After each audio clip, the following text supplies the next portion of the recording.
حضرت سلمان فارسی رضی اللہ عنہ مدائن کے گورنر تھے۔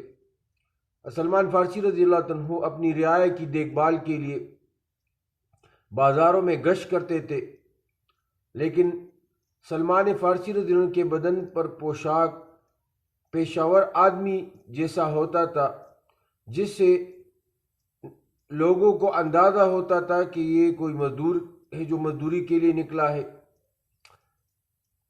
مدائن میں اس وقت میلہ لگتا تھا، تو تاجر باہر سے سامان اس میلے میں بھیجنے کے لیے لاتے تھے۔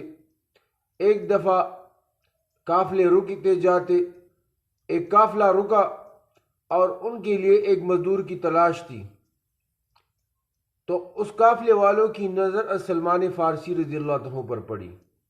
سلمان فارسی رضی اللہ تعالیٰ عنہ نے ان کے کہنے پر ان کا سامان اٹھایا اور اپنے مقام تک وہ لے جانے لگا۔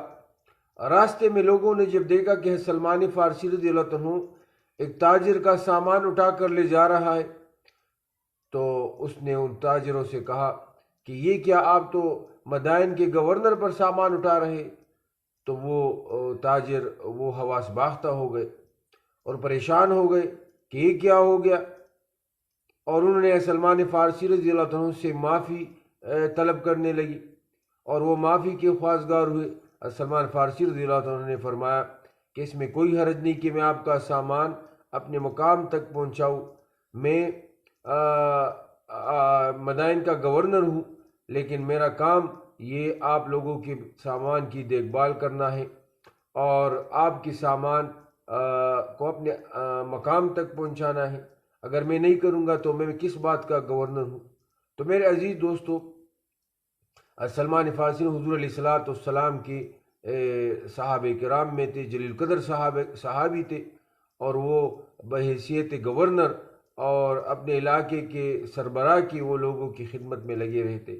تو مزدور کرنا یا اپنے آپ کو کمزور جاننا، اس میں کسی قسم کی کوئی قباحت نہیں ہے۔ اللہ تبارک و تعالی ہم سب کو عاجزی نصیب فرمائے اور حضور علیہ الصلوۃ والسلام اور حضور علیہ الصلوۃ والسلام کے صحابہ کرام کے نقش قدم پر چلنے کی توفیق عطا فرمائے۔ وآخر دعوانا الحمدللہ رب العالمین۔